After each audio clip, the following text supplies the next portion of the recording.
요한계시록 22장 15, 16절 다 같이 시작. 그러나 개들과 마술사들과 음란자들과 살인자들과 우상숭배자들과 누구든지 거짓말을 즐겨하는 자는 모두 바깥에 있으리라. 나 예수는 교회들에 관한 이런 일들을 너희에게 증거하기 위하여 천사를 보내었노라. 나는 다윗의 뿌리요 자손이며 또 빛나는 새벽별이라 하시니라. 아멘. 자, 천사를 보내서 하나님께서 이 마지막 때 말씀을 증거하셨다, 이렇게 말씀을 하고 있습니다. 천사를 보냈다. 앞에 이런 말씀이 나오지요. 한번 보십시다. 성경을 같이 다 펴십시오. 22장 자 6절부터 7절을 보시면 그가 나에게 말하기를 이 말씀들은 신실하고 참되도다. 거룩한 선지자들의 주 하나님께서 반드시 속히 되어질 일들을 그의 종들에게 보이시려고 천사를 보냈다, 이렇게 말씀하고 있습니다. 그러니까 이 마지막 때 하나님께서 이 천사들을 보내서 이 복음을 증거하라고 당신의 종들에게 이 마지막 때를 열어주셨다, 이렇게 말씀하고 있는 것이지요. 아까도 금방 읽었죠. 15절에 보면 16절에 보면 나의 천사를 보내었다, 이렇게 말씀하고 있고, 이 천사는 누군가 앞에 조금 보시면 9절에 이렇게 이야기합니다. 자 8절 후반절부터 내게 보여준 그 천사를 발 앞에 경배하려고 엎드렸더니 그가 내게 말하기를 그리 있지 말라. 나도 선지자들인 내 형제들과 이 책의 말씀을 지키는 자들과 같은 너의 동료 종이니. 자, 정리를 한번 해보죠. 지금 하나님께서 요한에게 보고 듣고 알게 해주셨습니다. 요한은 천사를 보내서 천사의 말을 듣고 보고 듣고 알게 되었다는 것이 되죠. 그럼 누구에게 하나님께서 이 때를 천사를 통해서 말씀해 주셨는가? 하나님의 종들에게 보이시려고 가르쳐 주셨다. 자, 일단은 이 개념을 탑재하고 마태복음 24장으로 가봐요. 조금 해석할 필요가 있는 부분이죠. 마태복음 24장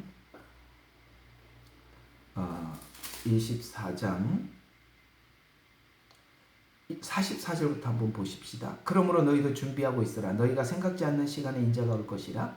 그러면 그의 주인이 자기 집을 다스릴 자라 세워 정한 시기에 그들에게 양식을 나누어 주게 할 신실하고 현명한 종은 누구일까요?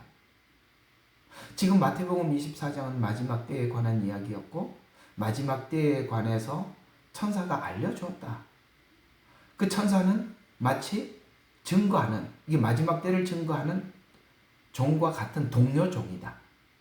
그러니까 이 말이 어떻게 되는 거냐면, 자, 계속 봐요. 그의 주인이 와서 종이 그렇게 하는 것을 보리니 그 종은 복이 있도다. 진실로 내가 너에게 말하노니 주인이 그의 모든 재산을 다스릴 자로 세울 것이라. 이렇게 말씀하고 있습니다.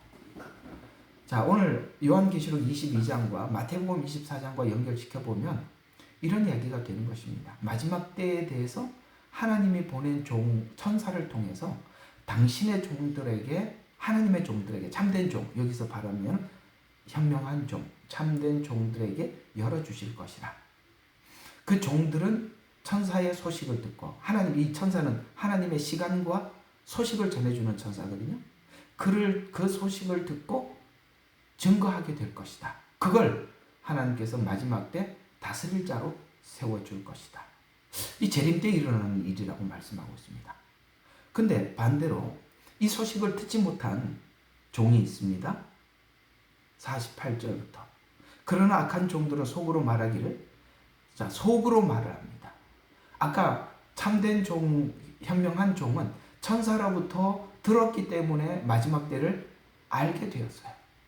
그러나 이 악한 종은 그 소식을 듣지 못했기 때문에 이렇게 말하는 게 당연하죠. 속으로 말하기를 내 주인이 오는 일이 늦어지리라 하고 지금 천사로부터 전해 들은 종들이 주님이 오실 날이 가까웠다고 말을 하는 그들을 때리기 시작하고, 그래서 마지막 때를 전하는 종과 마지막 때가 아니라고 증거하는 종들의 충돌이 일어날 것이다. 그리고 자기 동료들, 주전뱅이들과 함께 먹고 마시는, 주전뱅이는 마지막 때 종교다원주의를 이야기하는 것입니다. 취해 있는 것입니다. 그래서 주전뱅이들과 함께 먹고 마신다면 종이 얘기치 않는 날, 어떤 날이죠? 그 다음에 시간이라면 어떤 정확한 시간이 있다는 것입니다. 그래서 지금 예수님이 내가 예수다라고 얘기하는 건 다 가짜입니다. 어떤 날, 어떤 시간에 모두가 알도록 오게 되어 있다는 말이죠. 그래서 그의 종의 주인이 오리니, 그러면 그들이 그를 갈라내어서 이 마지막 때도 이렇게 마지막 때를 알고 마지막 때를 정하는 종과 그 참된 종과 거짓 종들이 갈라지는 시간이라고 말합니다. 왜요? 여기 그를 갈라내어서 위선자들과 함께 그의 몫을 지으리니 거기서 울며 이를 갈고 있으리라. 여기서 위선자라고 말하는 위선자는 누구죠? 마태복음 23장 말고 앞에 23장에 바리새인들 같은 종교인들을 이야기하는 것입니다. 그렇습니다. 이 마지막 때 종교인들은 아무도 알지 못할 겁니다. 재림에 대해서. 이런 일들이 과거에 있었나? 이 재림 때 일어날 일이라고 말씀하고 있는데 있었나? 보면 한번 확인할 수 있는, 똑같이 초림 때도 똑같은 상황이었습니다. 한번 볼까요? 마태복음 1장입니다. 예수님 초림하셨습니다. 아무도 몰랐죠. 하나님께서 천사를 보내서 알게 해줍니다. 1장 20절입니다.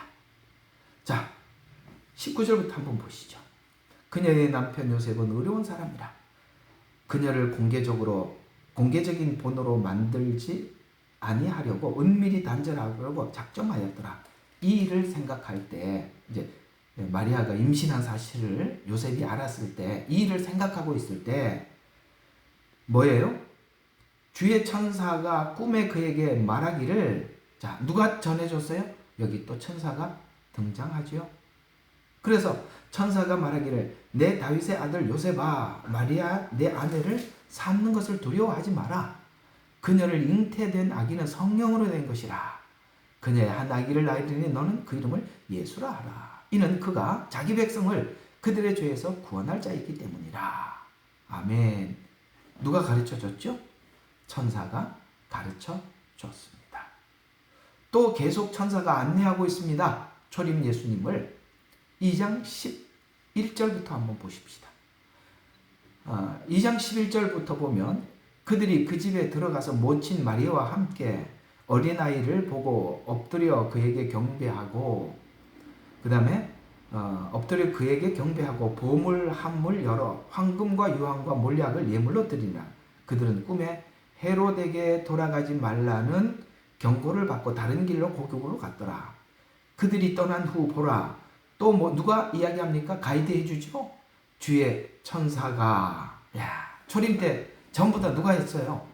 천사가 알려줬습니다. 주의 천사가 꿈에 요셉에게 나타나 말하기를, 헤롯이 그 어린아이를 찾아 죽이려고 하니 일어나 어린아이와 그 모친을 데리고 이집트로 피하여 내가 말할 때까지 거기 있으라. 그래서 이집트로 가서 뭡니까? 예수님이 죽음을 모면하고 살아남습니다. 또 천사가 가르쳐 줍니다. 19절.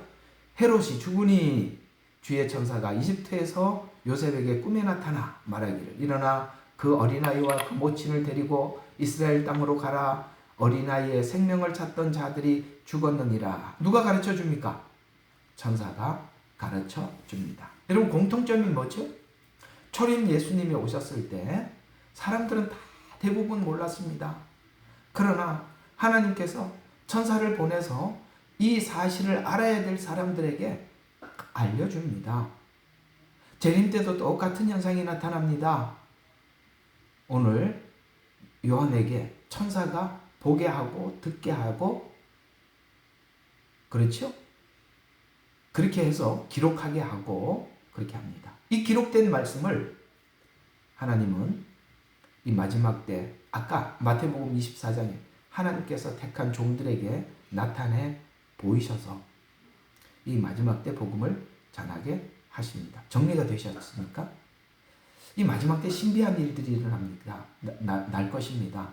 오늘 여기 본문대로 말하는 대로 우리가 따라가 보게 되면 누가 똑똑해서 이 마지막 때를 아는 것이 아니라 하나님께서 그 시간에 하나님의 참된 종, 그 참된 종이 누구냐? 그건 하나님만 아시겠죠. 하나님이 아시는 종들이겠죠. 그들에게 하나님께서는 이 마지막 때를 분명히 말씀하시고 보여주셔서 준비케 하십니다. 이런 일들이 초림에 있었고 재림 때도 있을 것이라 이렇게 말씀하고 있습니다. 이렇게 마지막 때는 하나님의 계시에 의해서 하나님이 열어주실 때 우리가 이 시간을 알게 되는 것입니다. 좀 여러분 감이 오셨죠?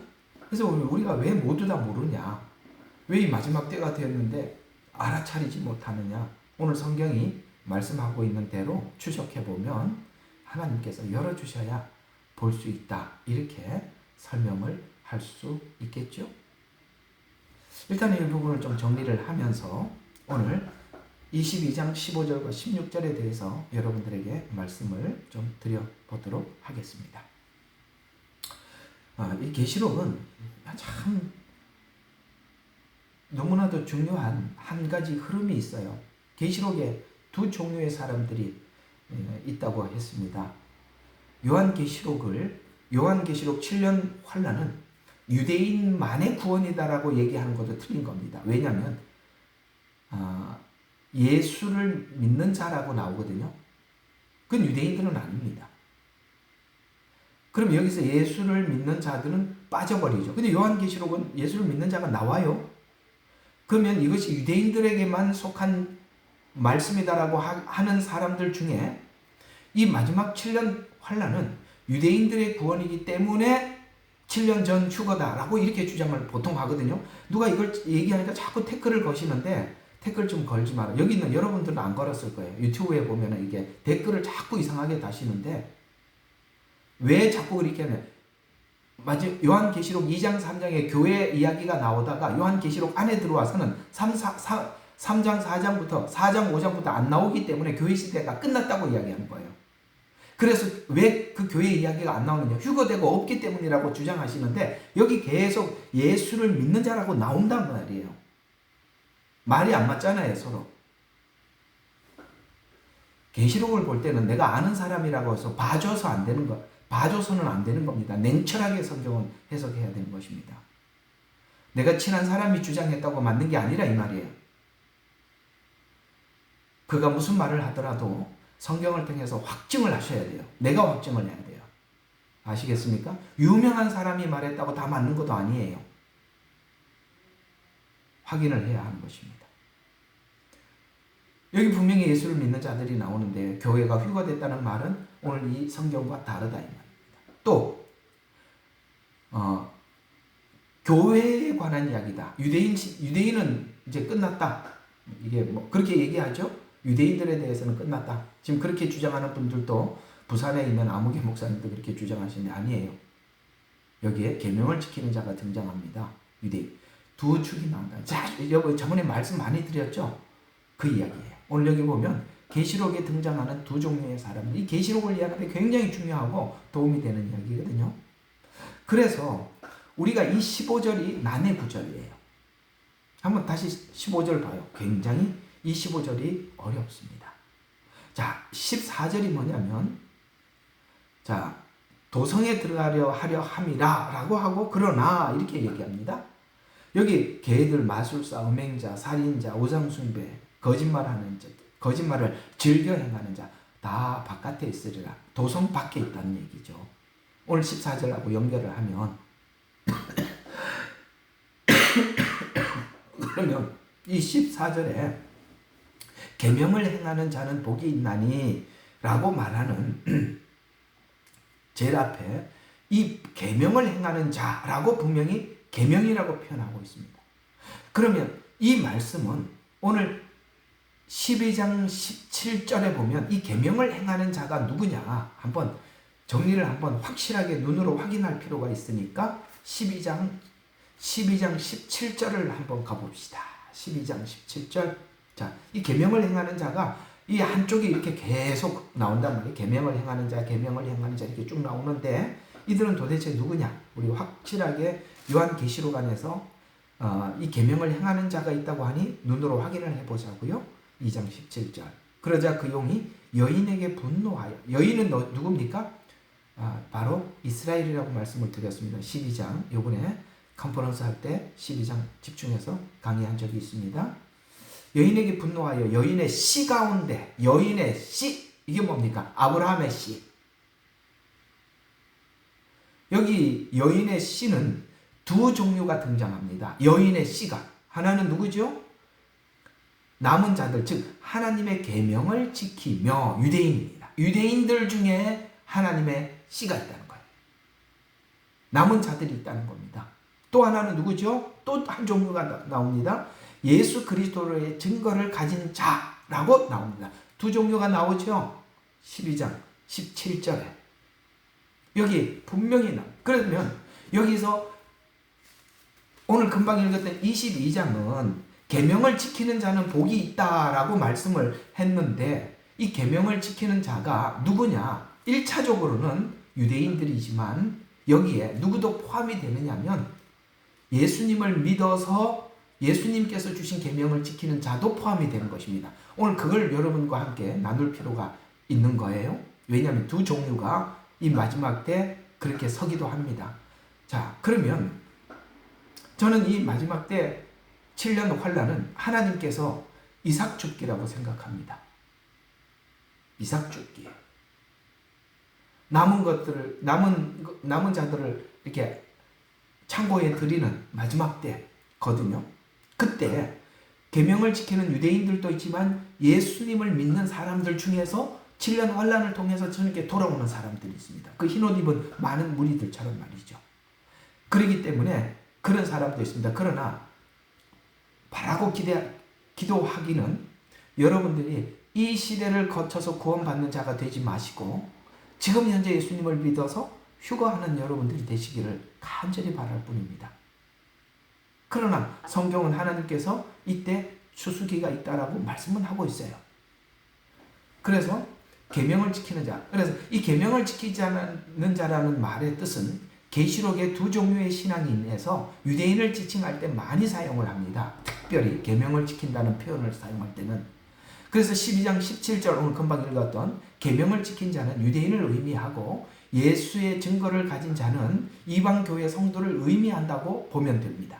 이 두 종류의 사람들이 계시록에 등장하고 있는데 이들에 관한 계시록의 중요한 흐름은 유대인들을 언급한 내용들 눈으로 좀 오늘 확인을 하자라는 차원에서 정말 확인을 할 필요가 있어요. 자, 7장 4절과 8절을 보면 이 유대인들을 언급하는 이 계명을 지키는 자들에 대해서 4절과 8절에 이렇게 말씀하고 있습니다. 또 내가 인장으로 표시를 받은 자들의 숫자를 들었는데, 자, 이스라엘 자손 모든 지파에서 분명히 말했죠. 이스라엘 지파. 여기 이걸 교회라고 말하면 큰 실수하는 것입니다. 자, 이스라엘의 모든 지파에서 14만 4천 명이 인장으로 표시를 받았더라. 유다 지파에서, 그 다음에 쭉쭉쭉 나오네. 시므온 지파에서 8절까지 요셉 지파에서, 베냐민 지파에서까지 12지파를 거명하고 있지요. 이 이스라엘 지파들은 14장에 다시 거명이 되어서 이 14만 4천이 14장 1절인가요? 거기 보면 또 내가 쳐다보니 어린 양이 시온산 위에 섰고 예수님께서 이미 재림하셔서 시온산 위에 섰을 때 예수님 재림하셔서 시온산 위에 섰을 때 14만 4천이 서 있는데 이마에는 그의 아버지 이름이 써있더라. 왜요? 7장에 보니까 인을 쳤잖아요. 하나님이 인을 친 사람들이 전부 다 시온산 위에 서 있는 것을 봤다. 이렇게 말씀하고 있습니다. 이들은 분명히 누굽니까? 이스라엘 사람들입니다. 이걸 교회라고 얘기하지 마세요. 아시겠죠? 또 12장 1절과 6절을 보면 또 이 사람들에 대한 언급을 이렇게 이야기하고 있습니다. 우리 12장 요번에 가서 많이 했었죠. 제일 중요한 장이라고 말씀을 드렸습니다. 하늘에 큰 이적이 나타났으니 한 여인이 헤로드, 이거 이스라엘이라고 말씀드렸고, 다른 그 발밑에 있으며 머리는 12별에 있는 면류관을 썼더라. 여기 이제 이 달은 많은 사람들이 이거는 나중에 합시다. 이게 여기 또 들어가면 복잡해져요. 자, 아이벤 연고로 산고로 부르짖어 출산함으로 배가 아팠다. 이거 초림을 이야기한다 그랬죠. 하늘에. 그러나 이건 지금 이스라엘에게 나타났던 예수님의 성육신이 있을 때 하늘에도 또 다른 이적이 있는데 사단에게도 역사가 있었더라. 그래서 용이 아이가 태어나자마자 삼키려고 출산하는 그 여인 앞에 서 있던 헤롯을 통해서 2살 아래 어린아이들을 다 죽이게 했던 사건. 이게 똑같이 사단도 그 일을 방해하더라. 그 사내 아이를 낳았다. 방해했지만 낳았다. 그는 누구다고요? 예수님인데 철장으로 다스리는 권세를 가졌다. 예수님 결국 십자가에 죽으시고 보좌 앞으로 올라갔다. 이건 뭡니까? 우리 구원을 완성하셔서 성령님을 보내주셨다. 이해가 가시죠? 이게 짤막하게 예수님 초림에서 승리했던 내용을 기록하고 있는데 이게 전부 다 누구 이야기예요? 이스라엘에 관한 이야기입니다. 13절과 16절에 계시록 12장 13절과 16절에도 이렇게 말씀하고 있어요. 그 용이 자기 땅으로 쫓겨난 것을 알고 사내 아이를 출산한 그 여인을 박해하라. 이스라엘을 박해했다. 그때 여인이 독수리 날개를 받았는데 그녀가 광야에 있는 자기 처소로 날아가서 그곳에 뱀의 낯을 피하고 한 때와 2때 반때를 부양받으려 함이라. 이렇게 피해서 하나님께서 이스라엘을 양육하신답니다. 그렇게 하신대요, 그냥. 그럼 그렇게 아시면 되는 겁니다. 그 뱀이 여인 뒤에다 자기 입에서 물은데 제가 모른다고 아시도록 확인을 못했다 그랬습니다. 그 여인을 도와 그 입을 벌려 용이 입에서 쏟는 홍수를 삼켜버리더라. 이렇게 말씀을 하고 있습니다. 이건 뭡니까? 광야로 피신해서 하나님의 보호를 받은 대목에서 남은 유대인들을 하나님께서 보존해 주시더라. 이렇게 말씀하고 있습니다. 이 부분들이 계속 요한계시록에 등장하고 있는 유대인에 관한 이야기예요. 그래서 그들을 계명을 지키는 자, 여인의 후손 이런 표현으로 계속 계시록에는 표현하고 있더라. 그러면 이런 한 종류의 사람들이 나오는과 동시에 이방 교회 성도들도 나오더라. 이들을 예수의 증거를 가진 자라고 볼 수 있는 대목이죠. 그러면 자, 여기서 한 가지 정리하고 우리는 너무 단순해서 제가 이런 설명을 안 해주면 또 여러분들이 헷갈리니까 제가 설명을 해줄 수밖에 없는데 무슨 설명이냐면 여기에서 예수의 증거를 가진 자라고 한다면 유대인들은 하나도 없을 것이다. 이렇게 한단 말이에요. 왜? 우리는 단순하니까. 그 얘기가 아니라 예수님께서 교회를 세우시고 교회 안에 이방인들도 들어왔고 유대인들도 들어왔죠. 그래서 교회는 유대인과 이방인이 하나 된 자리 맞죠? 하나 된 자리 속에서 누구도 있어요?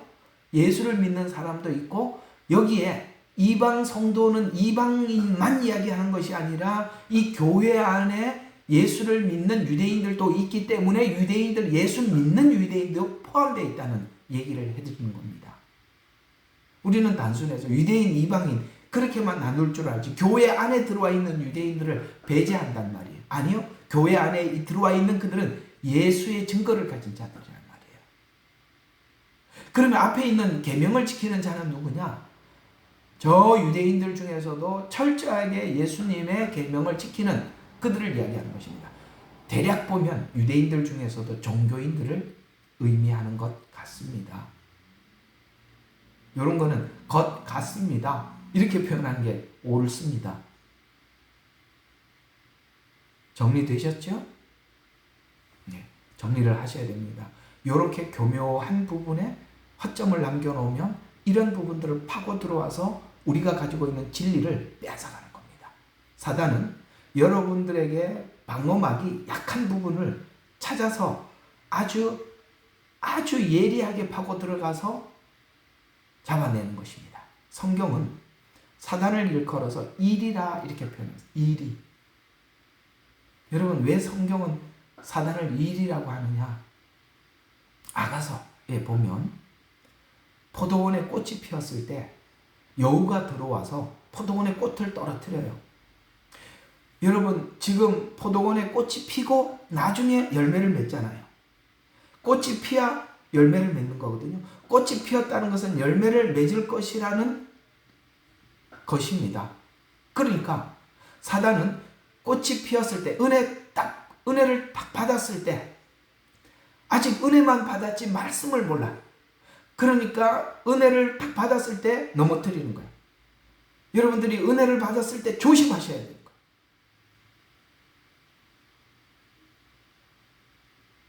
저의 말을 큰 소리로 들어주소서. 은혜 받았을 때 조심하세요. 뭘 조심해야 되느냐? 하나님이 붙여준 사람에게 붙어 있어야 돼요. 사단은 자꾸 하나님이 만나게 해준 사람하고 떨어뜨리려고 할 것입니다. 그러면 여러분들은 여우에게 속는 것입니다. 꽃이 떨어지죠. 열매를 맺기 전에 초창기부터 잘라버리는 것입니다. 여우는 그래서 꽃이 피었을 때 떨어뜨리는 존재며, 여우는 짐승을 잡아서도 속의 간이나 내장을 파먹어요. 여러분, 우리가 가지고 있는 진짜 귀한 부분들만 뺏어가는 것입니다. 그래서 여러분, 은혜를 하나님께서 주시고 하나님께서 은혜를 주셨고 받았을 때는 여기저기 은혜를 찾으러 다니지 마시고 하나님께서 여러분들에게 맡겨준 종에게 배우시고 여러분들이 완성될 때까지 실험하셔야 돼요. 그 작업은 해도 되고 안 해도 되는 것이 아니라 반드시 해야 되는 것입니다. 그게 여러분의 영혼을 지키는 것이거든요. 속에 내장을 빼먹고 꽃이 핀 자들, 아직 열매를 맺어본 경험이 없는 연약한 성도들, 은혜는 받았으나 뭐가 뭔지 모르는 그들에게 포도원에 꽃이 피었을 때 떨어뜨리러 들어오는 것입니다.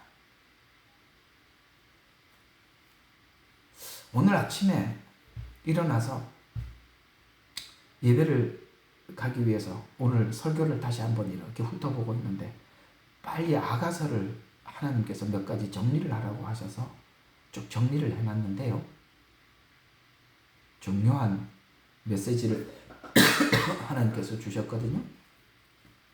시간이 날 때마다 여러분들과 함께 나누겠지만 이번 주 금요일 날 일단은 개방을 해볼 생각입니다.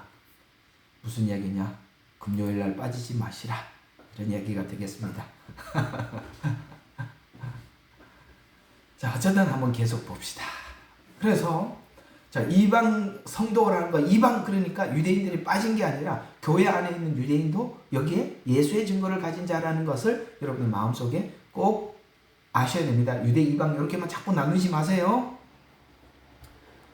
그래서 각 족속과 이들에 대해서 이렇게 표현합니다. 각 나라, 족속, 백성, 방언 이렇게 표현하고 있습니다. 이방인들을. 또 요한계시록 7장 19절과 17절에는 아까 이방에 포함된 모든 민족 가운데 셀 수 없는 무리가 소개되고 있죠. 이들은 짐승에게 박해받는 성도로서 요한계시록 13장의 짐승 권세 아래에서 순교하거나 환난을 받는 성도들을 반복해서 언급하는데, 이는 예수의 증거를 가진 자들로서 교회를 상징하는데, 전 3년 반은 우리가 우상을 세워놓고 표를 받고 우상에게 절하는 것이 강제성이 아니에요. 전 3년 반은 강제성이 없어요. 아시겠어요? 그 자발적으로 가서 받는 겁니다. 매매 못한다고 하니까 굶어 죽을까봐 그냥 표 받으러 가는 거예요. 후 3년 반은 강제성을 가진 시간입니다. 근데 이 후 3년 반 안에서도 예수의 증거를 가진 자들도 있답니다. 그래서 이들이 누구냐라고 봤을 때 그냥 우리가 대략 추측할 수 있는 거예요. 이건 추측이에요. 추측할 수 있는 것은 지금 예수님을 알고 믿기는 하지만 분명하게 믿지 못하는 사람들이라고 추측할 수가 있습니다. 그들은 이 환난기 가운데 하나님께서 믿음을 시험하시고 그 다음에 거기서 하나님께서 구원하실 것입니다. 그러나 또 말씀드립니다만 저와 여러분은 지금 예수님을 믿고 성령을 받으셔서 휴거 신부가 되시기를 간곡히 부탁을 드립니다.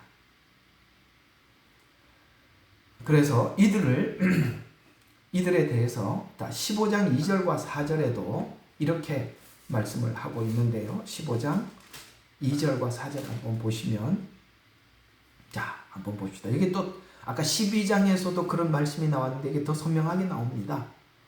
또 내가 하늘에 크고 놀라운 다른 표적을 보았는데 일곱 천사가 마지막 일곱 재앙을 가졌더라. 자, 일곱 천사, 일곱 재앙. 이건 뭐죠? 대접 재앙이죠.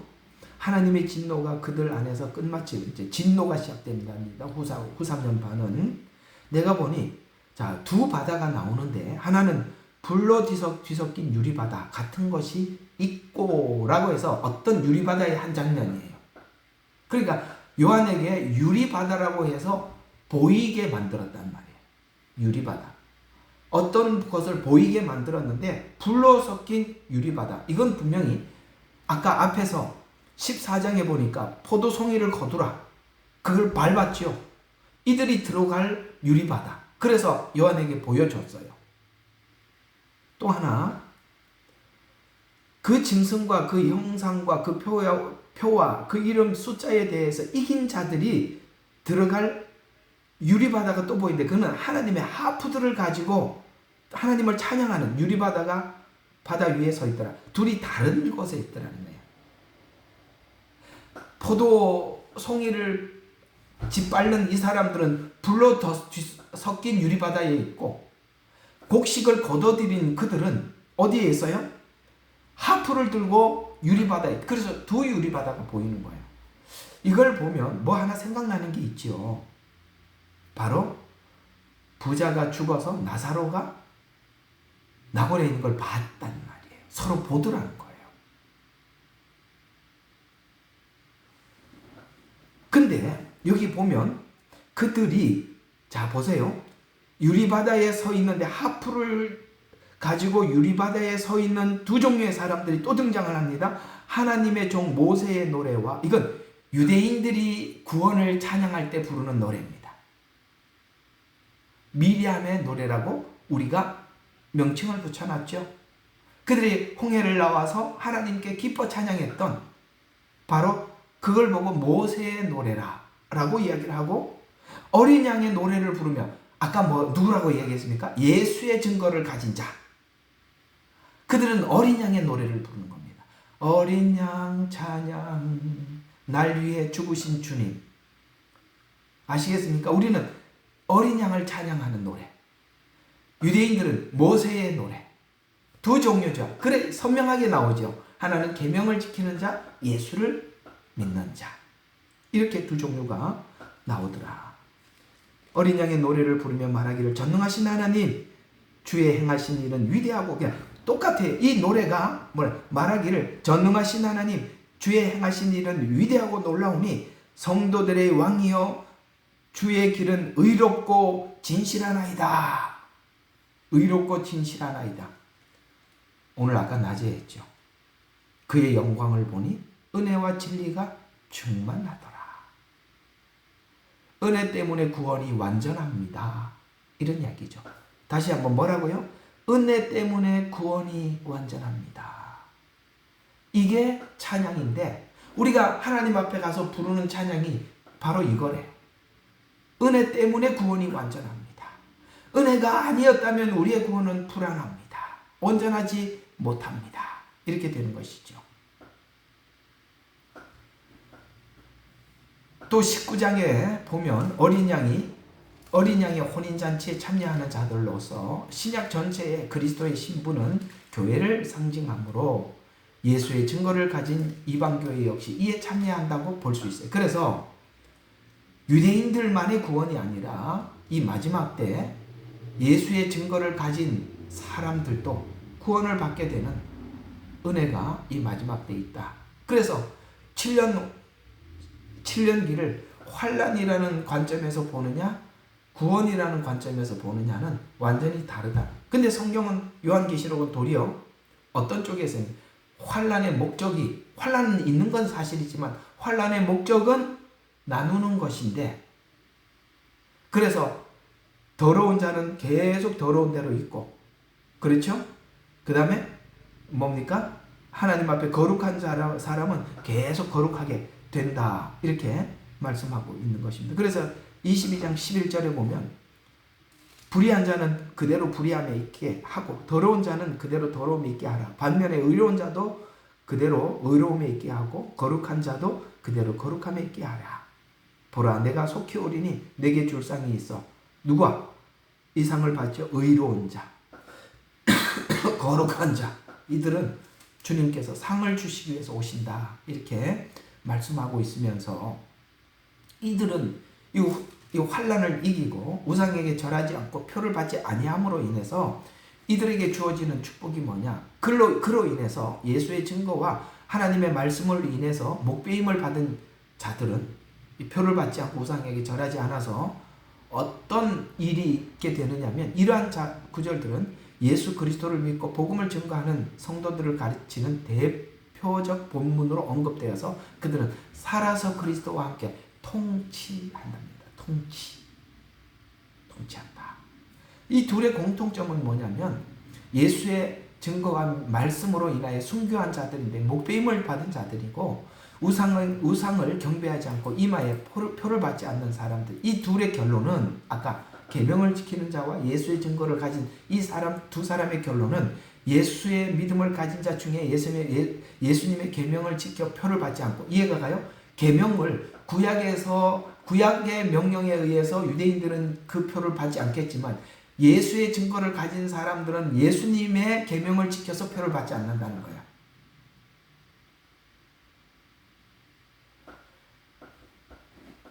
또 나중에 또 듣고 그렇구나 하지 말고 지금 그렇구나 하시면 돼요. 두 종류가 함께 있다면 계명을 지킨다고 해서 여기 계명이라고 말하는데 구약에 있는 이 계명도 계명이지만 여기 예수의 증거를 가진 자들도 예수님의 그 계명 때문에 표를 받지 않고 우상에게 절하지 않았다라는 이야기가 여기에 같이 포함이 되어 있다는 것입니다. 그래서 바로 우상에게 절하지 않는 이 관점에서 보면 이들은 예수님께서 주신 계명에 충실한 자들인데, 이들은 일상생활 속에서도, 이제 오늘 본문으로 가야 돼요. 굉장히 이 본문이 까다롭다고 했잖아요. 이걸 하나의 어떤 목록으로 보면 곤란하다 이 말이에요.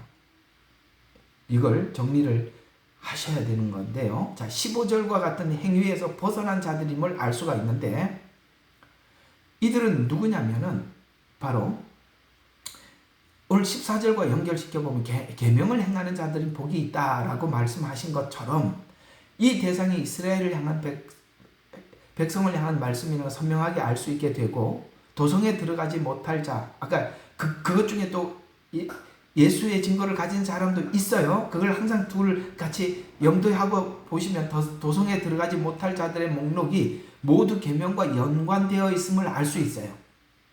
그럼 계명을 지키지 않는 자들이라는 뜻에서 보면 천년 왕국은 이스라엘 백성들이 들어가야 하는 곳에서 오늘 이게 이스라엘을 집중적으로 보면 왜 이런 표현을 썼느냐 이거죠. 개들, 마술사 이런 표현을 왜 썼느냐가 이게 중요하거든요.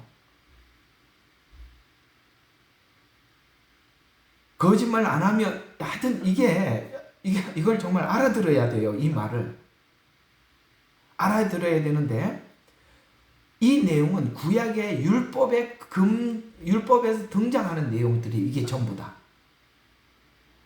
근데 율법을 어겨오던 자들은 우상에게 절하는 일을 쉽게 하게 된다는 말입니다. 무슨 말이냐면 우리가 이스라엘의 유대인들 중에서도 하나님의 말씀과 계명을 밥 먹듯이 어긴 사람들이 있다 이 말이에요. 그들은 지금도 살면서 개들, 마술사, 음행, 쉽게 말해서 이게 이제 좀 더 이게 설명을 하겠습니다. 들어보면 이 사람들은 계명을 지킨다고 하나님 앞에 하면서도 죄를 밥 먹듯이 지었던 사람들이구나라는 것을 생각하게 되고, 표를 받고 우상에게 절하는 것이 어느 날 갑자기 자기가 우상에게 절하는 것이 아니라 이런 것들에 대해서 죄와 하나님의 계명을 어기는 것에 대해서 이미 익숙해져 있다 이런 말이에요. 그래서 오늘 여기 보면 개라는 말의 뜻은 뭐냐면 그 당시에 개들이라고 표현했을 때 이들은 이런 종류의 사람들을 향해서 개라고 불렀는데요. 그 당시 이교도들이 제의를 할 때 어떤 신에게 제사를 드릴 때 남창들을 부를 때 그를 개라고 불렀어요. 이들은 평상시에 죄를 짓는 일에 대해서 그다지 죄스럽게 여기지 않은, 죄에 대해서 부담스럽게 여기지 않았던 사람들입니다. 신명기 23장 18절에 보면 이 이교도인 남창들에 대해서 창기와 개들의 값은 여호와께 드리지 말라라고 말씀하셔서 이들은 타락한 자들을 상징하는 것입니다. 여러분, 타락이라는 것이 한순간에 오는 것이 아니라 이미 우리 일상생활 속에서 하나님의 말씀을 어긋난 행동이 계속 반복되어 왔는 것이 이 마지막 때도 자연스럽게 드러나는 것이지, 죄라는 것이 여러분 아시다시피 죄도 경중이 있고, 그렇죠? 가벼운 죄가 있고 무거운 죄가 있는데, 무거운 죄가 갑자기 무거운 죄로 넘어가는 것이 아니라 우리가 가벼운 죄를 용납함으로 인해서 죄가 깊어지듯이, 또 마술사라는 말은, 여기 마술사라고 표현하는 이 마술사는 바로 악령에 의존하는 자를 의미하는 것으로 레위기 19장 31절에 신접한 자와 박수를 믿지 말라라고 말씀하고 있습니다. 여러분, 예수님을 믿어도 마치 이사를 가야 돼요, 저쪽으로 이사 가야 돼요, 이쪽으로 이사 가야 돼요, 이사학을 해야 돼요, 말아야 돼요, 그런 기도 제목밖에 하나님 앞에 할 줄 모르면 우리는 예수님을 믿는다는 믿음의 의미를 모르는 것입니다.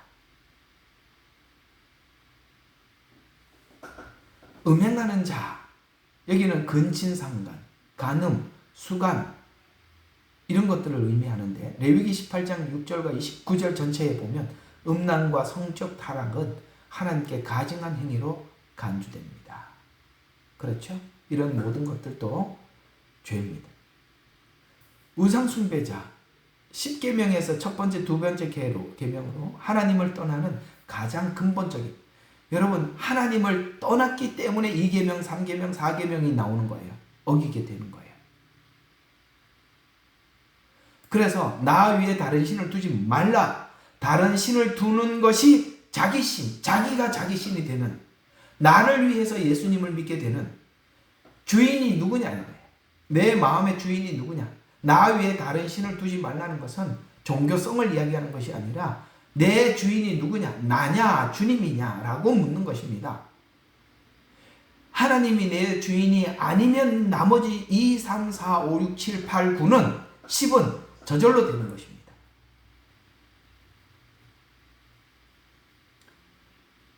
거짓말을 좋아한다는 것은 하나님을 떠난 사람들에게 가장 기본적으로 나타나는 증상들입니다. 그래서 내 이웃에 대해서 거짓 증거하지 말라. 이것도 나중에 좀 정리해 볼 필요가 있습니다.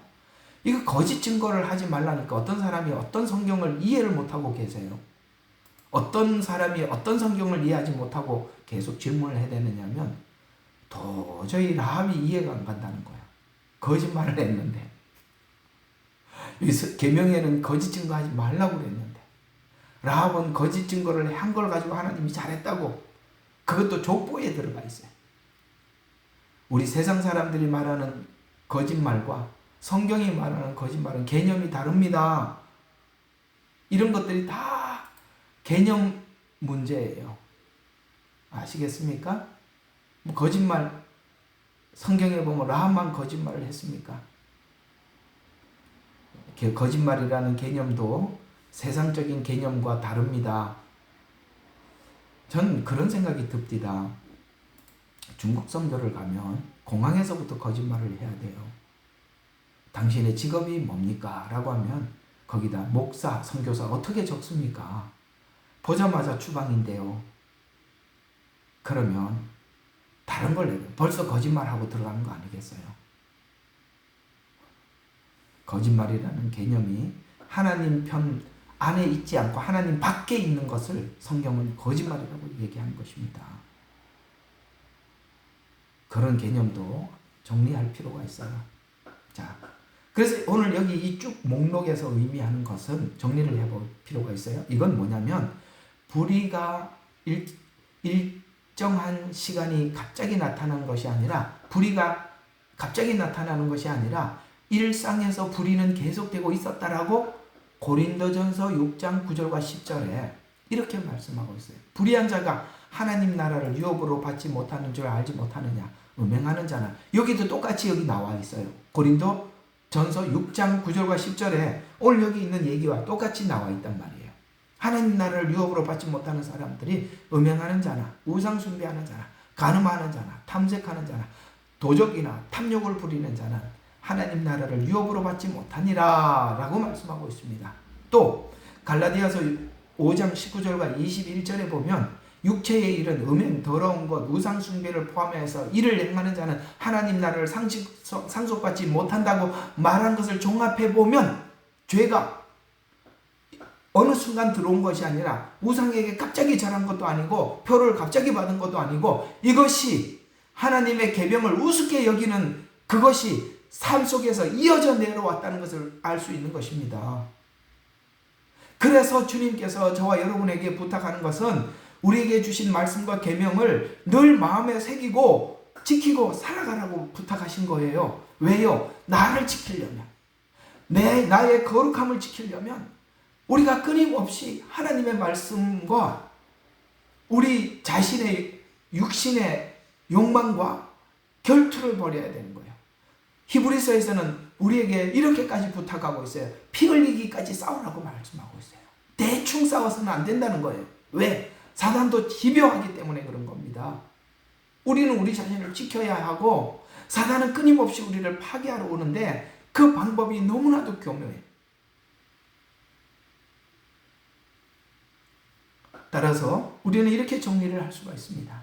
하나님의 말씀과 계명에 충실하지 못한 자들은 자연스럽게 마지막 때 우상에게 절을 하게 되고 표를 받는 형태로 나타날 것이다 라고 말씀하고 있는 것입니다. 자, 16절 아까 초반에 설명을 했던 거니까 이제 16절까지 하고 나면 아마 다음 주 한 번만 더 강의해도 이 계시록이 끝날 것 같아요. 오늘 16절 여기 15절과 16 그러니까 15절이 좀 어려워요. 자, 16절 빨리 지나갑시다. 아까 했던 것처럼 자, 예수님에 대한 소개, 아까 천사가 했던 일들에 대해서 처음부터 아까 초림 때도 천사가 계속 가르쳐 준 것처럼 지금 요한에게 보고 듣고 하게 해주셨던 게 누구였다고요? 천사였다고 처음부터 요한계시록 1장 1절에 천사가 이걸 가르쳐 줬다고 말씀하고 있어요. 요한에게 천사가 가르쳐 주듯이 하나님의 참된 종들에게는 마지막 때 천사를 통해서 열어주고 보여주시고 알게 해주시리라 믿습니다. 하나님이 열어줘야지요. 왜 사람들이 못 보나요? 하나님이 안 열어주면 예수님이 와도 모르고 다시 오실 예수님의 징조를 보고도 모르는 것인데 천사가 가르쳐 주니까 열리는 거예요. 감사해요. 보면 보이니까 이게 웬일입니까? 우리가 뭐 실력이 있어서 봅니까? 아니요. 요한처럼 이렇게 하나님 앞에 하나님의 닫혀있는 이 계시를 보고 하나님 열어달라고 간절히 울었어요. 왜 울었을까요? 요한은 그걸 보고 싶어서 기도한 게 아니라 그 영혼들을 위해서 운 거예요. 그렇습니다. 하나님의 참된 종에게 하나님이 열어주시는 이유는 영혼들을 위해서 몸부림칠 때 하나님이 열어주시는 거거든요. 그래서 1장 1절에 보면 1장 1절에서 강조된 것 같이 예수님으로부터 천사를 통해 요한에게 전달된 것 같이 계시는 그 천사를 통해서 온 것처럼 신적 권위를 가지고 있다는 거예요. 하나님의 권위를 가지고 있어요. 이 계시가. 그래서 요한이라는 인간의 관점이 아니라 천지를 주관하시고 마무리하시는 하나님 관점에서 오늘 이 성경을 봐야 한다. 그래서 예수님을 새벽별이라고 표현하는 이유는 새로운 시작. 아멘.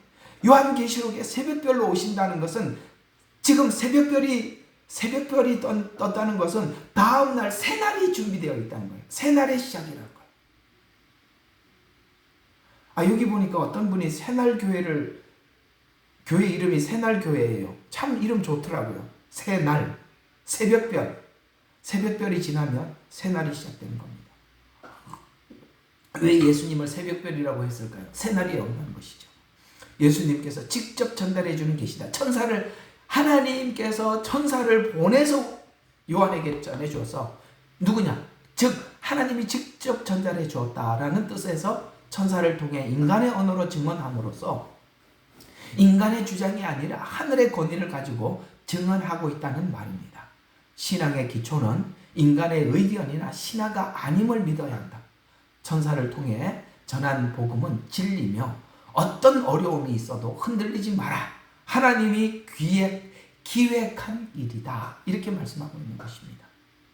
모든 믿는 자들이 예수님의 속죄의 구원을 얻어서 신의 성품에 참여하게 될 것을 의미하고, 다윗의 혈통으로 약속한 메시아로 오는 예언을 통해 성취가 완성되었음을, 다윗의 후손으로 오신 그분이 그 예언을 성취되었음을 최후에 밝혀주는 것이 요한계시록으로, 천사의 증언 속에 실제로 오심을 눈으로 확인한 증언자를 토대로 믿음을 근거로 삼아야 한다. 아멘. 본 자가 증거하고 본 자가 증거한 것을 서로가 믿음으로써 믿음을 굳게 잡고 이 마지막 때를 승리해라.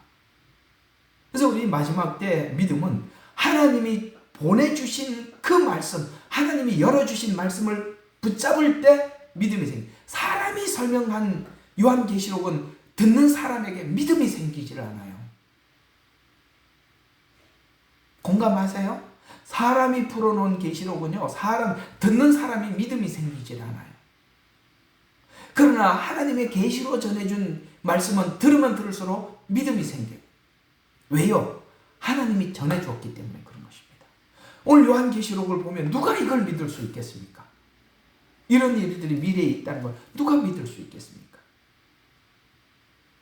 하나님의 사람이 보내준 거? 그 소리를 들을 때 믿음이 생기는 거예요. 이상하게 사람이 풀어놓은 것은 들으면 들을수록 더 캐션이 생겨요. 물음표가 자꾸 생긴단 말이에요. 역사 속에 오신 주님께서 역사의 마지막을 장식하기 위해서 다시 오심을 믿어야 하는 근거가 초림. 아까 말씀을 드린 알파요, 오메가요. 그 알파요, 오메가는 창조 이전도 되지만은 예수님 오심이 또 알파가 될 수도 있고 재림이 오메가가 될 수도 있는 것입니다. 그래서 재림으로 광명한 새벽별로 오실 것이다. 자, 이건 좀 찾아봅시다. 베드로가 전했던 요한계시록이죠. 베드로후서 1장 19절입니다. 베드로후서 1장 19절. 자, 보십시다. 우리에게 더 확실한 예언의 말씀이 있으니 날이 새어 샛별이 너희 마음속에 떠오르기까지 너희가 어두운 곳에서 빛나는 빛에 주의하듯 이 예언의 말씀에 주의하는 것을 잘하는 것이니라. 먼저 이것을 알지니 성경은 어떤 예언도 사로운 해석에 나온 것이 아니니 예언은 사람의 뜻에서 나온 것이 아니요 오직 하나님의 거룩한 사람들의 성령의 감동을 받아 말한 것이라. 아까 성령의 감동을 받아 천사들이 전해준 복음을 듣고 말하는 것이다. 이렇게 말씀하고 있습니다. 샛별이 너희 마음에 떠오르기까지. 새벽별. 아까 새벽별이 뭐라고 그래요? 새날의 시작이라고 말씀을 드렸죠. 예수님은 구원의 희망과 영원한 빛으로 오실 분으로 상징합니다. 새 시대를 열어갈 메시아. 새벽별은 새 시대를 여는 시작으로 창조의 창조를 넘어서 새 창조를 알리는 시작점인 것을 알려주고 있습니다. 재림의 약속은 새 시대를 열어줄 것에 대한 약속으로 그 날을 소망하면서 하나님의 뜻을 살아가라는 뜻입니다. 따라서 하나님의 증거는 우리가 믿는 진리의 근거를 확실하게 해주고, 초림 구원은 하나님께서 역사 속에서 이루신 구속 사역의 완성을 보여주고, 재림의 소망은 미래에 있을 하나님의 완전한 구원의 회복을 약속하는 것입니다. 우리는 이 약속을 기대하면서 우리는 하루하루를 하나님 앞에 살아가고 있는 것입니다. 계시록을 여러분들과 함께 나누는 저의 마음도 참 하나님 앞에 기대감으로 가득 차 있고, 여러분 또한 주님 오실 그날이 마음속에 깊이 사모되리라 믿습니다. 마지막 때는 영적 전쟁이 치열할 것입니다. 사단은 택한 자라도 넘어뜨리기 위해서 온갖 수단과 방법을 다 동원할 것이고, 여러분은 성경에 부탁하신 말씀처럼 너희들이 주께 붙어 있어라. 주께 붙어 있다는 것은 하나님의 원리 안에 붙어 있다는 뜻이고, 하나님 원리 안에 붙어 있다는 것은 하나님이 여러분에게 맡겨준 목자에게 붙어 있는 것입니다. 정말 이건 꼭 제가 저보고 하는 이야기 같아서 참 말하기가 어려운 이야기지만 그게 또 정답이에요.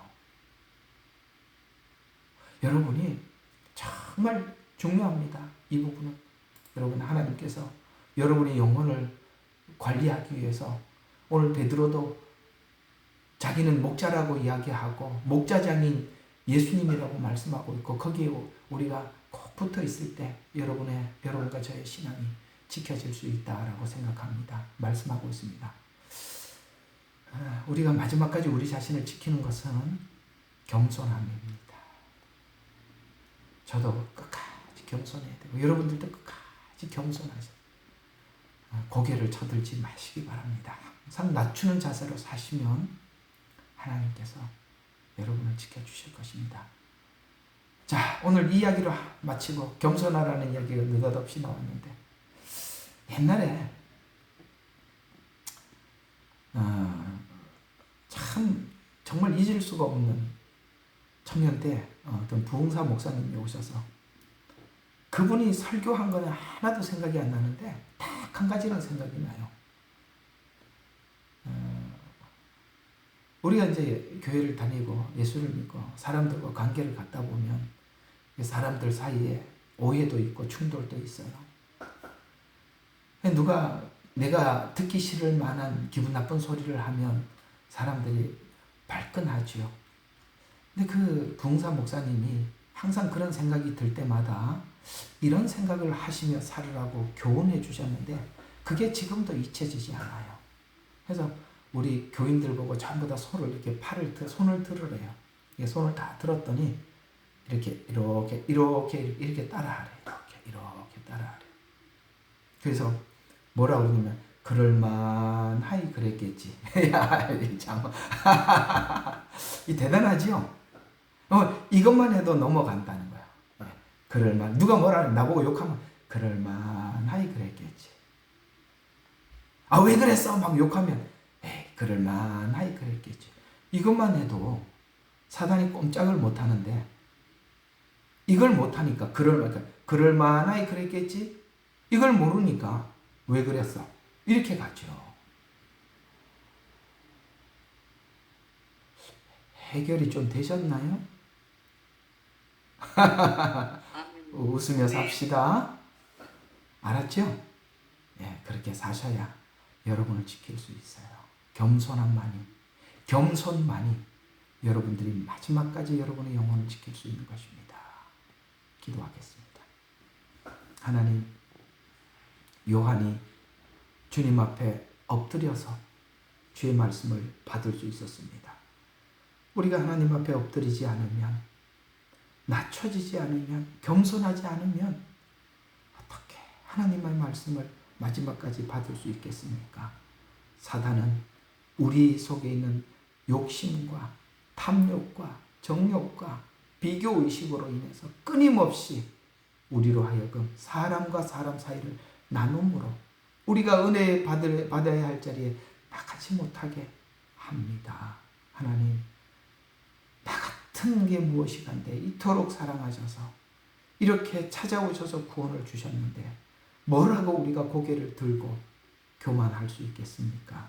낮은 마음으로 살게 해 주시옵소서. 오메가의 자리에, 알파요 오메가인 주님처럼 우리가 오메가의 자리에까지 가기 위해서는 끝까지 낮추어진 마음으로 살아야겠습니다.